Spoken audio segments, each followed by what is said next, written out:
Goeiedag, vandaag weer een nieuw recept. Ik ga lekker een sandwichje maken met krokante kip. Dat gebruik ik voor kippendijen. Daarbij maak ik een salade van rode kool. Door de rode kool gaat wat limoen, wat shallot, sesamolie, sushi-azijn, een klein beetje five spice.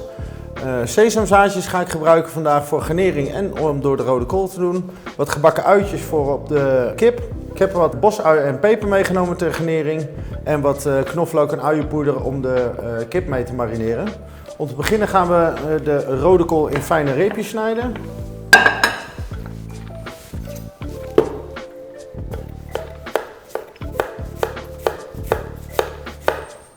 Als je het snijden niet prettig vindt zelf, kun je natuurlijk ook gewoon voorgesneden rode kool kopen. Het komt op hetzelfde neer.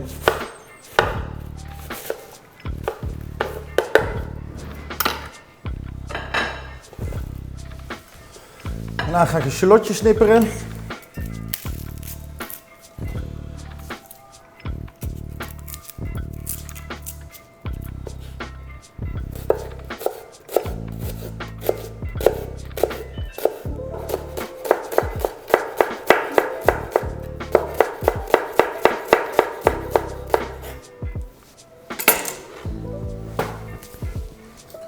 Ga ik ondertussen wat sesamzaadjes roosteren in de pan. Met daarbij een klein beetje five spice.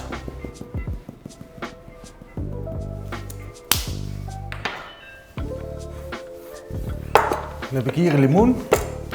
Ik ga het sap van de limoen gebruiken voor de marinade. Maar de schil geeft natuurlijk ook veel smaak af, dus die gaan we even raspen.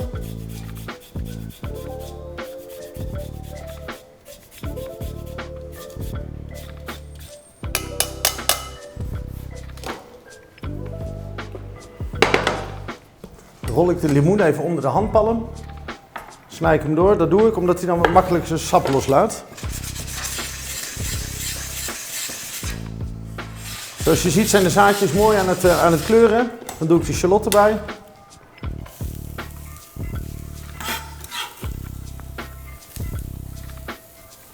Ik ga de shallotjes weer bakken tot ze glazig zijn. En dan ga ik het afblussen met limoensap, sushi-azijn en wat sesamolie.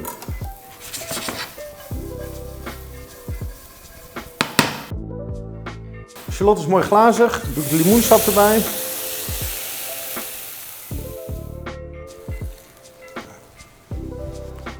Sushi-azijn, rijstazijn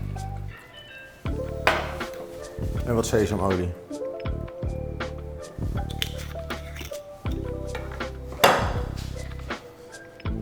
Breng je even aan de kook.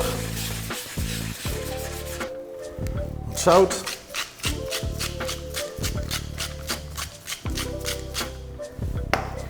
En een klein beetje peper.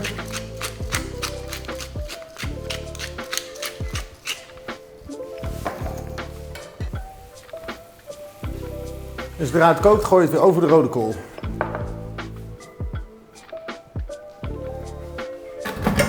Even goed doorroeren.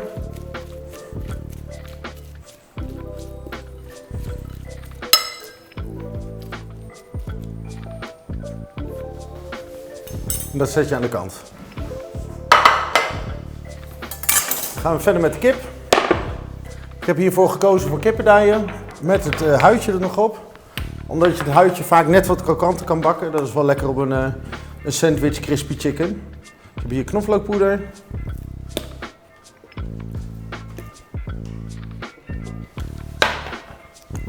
Uienpoeier.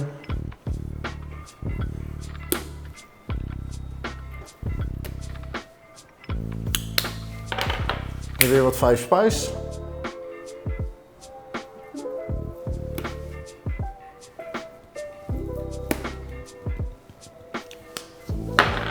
Peper en zout.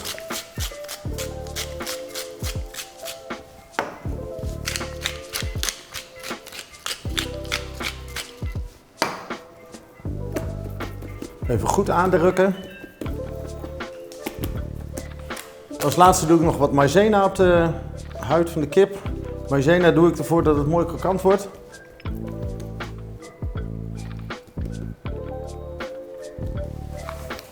Sesamolie in de pan. En dan gaan we de kip bakken. Eerst met de huidkant naar beneden.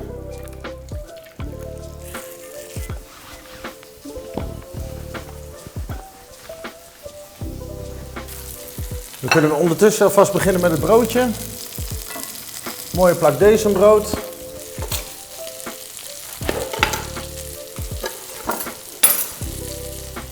Twee blaadjes Little Jam. Noemen ze ook wel suikersla.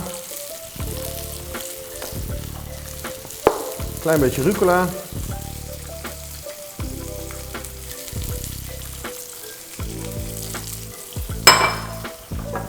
Daar overheen een klein beetje sesamolie. En een klein beetje van de rijstazijn. En dan snij ik ondertussen vast voor het garnituur een rood pepertje in dunne ringetjes.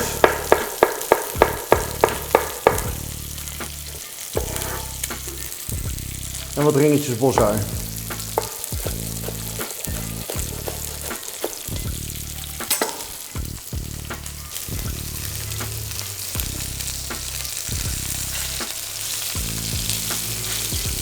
Het houtje begint al lekker te bruneren. Draaien we hem een keertje om.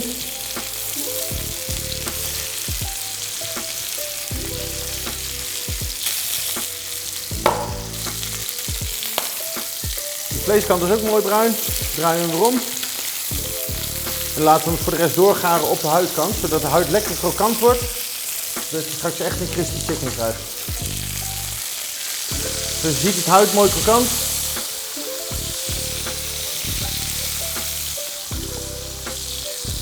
Zoals je hoort is het houtje mooi krokant. Die gaan we snijden.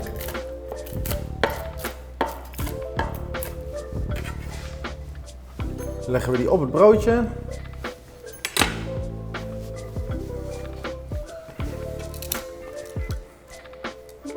Een beetje rode koolsalade erop. Een klein beetje yakitori saus.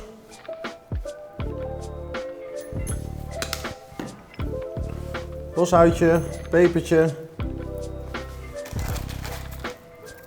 gebakken uitjes en wat sesamzaad. Sandwich crispy chicken, eet smakelijk!